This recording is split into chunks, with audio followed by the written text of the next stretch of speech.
मध्य प्रदेश के समस्त कर्मचारियों के लिए बहुत ही महत्वपूर्ण आदेश जारी हुआ है। सरकारी कर्मचारियों को कब मिलेगा 8वां वेतन आयोग का लाभ? तो साथियों, आइए आप सभी को इस अपडेट का अध्ययन करवा देते हैं विस्तार से। उससे पहले अभी तक आपने हमारे यूट्यूब चैनल को सब्सक्राइब नहीं किया तो यूट्यूब चैनल को सब्सक्राइब करके बेल आइकन को प्रेस करना ना भूलें, ताकि आप सभी को भी ऐसे ही नए नए अपडेट मिलते रहें। भारत सरकार द्वारा 8वें वेतन आयोग की घोषणा 16 जनवरी 2025 को की गई थी, जिससे देश भर के लाखों केंद्रीय कर्मचारी और पेंशनभोगी उत्साहित हो गए।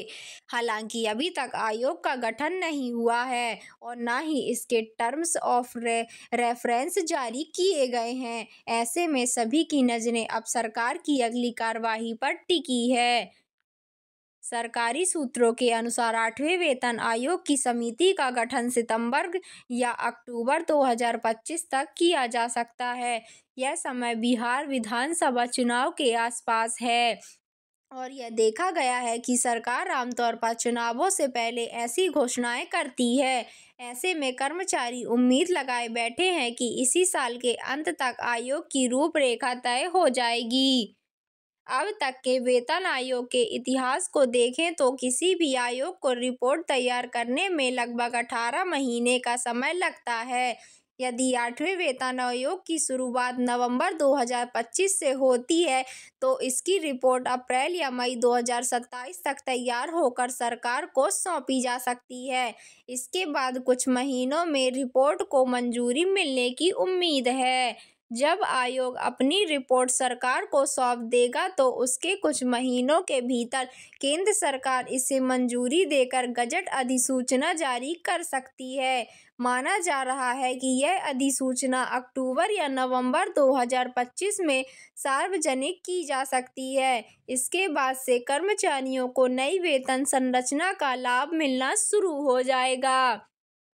8वें वेतन आयोग की सिफारिशें 1 जनवरी 2026 से प्रभावी मानी जाएंगी। ऐसे में अगर सरकार इसे नवंबर 2027 में लागू करती है तो कर्मचारियों को लगभग 22 महीनों का एरियर बनता है।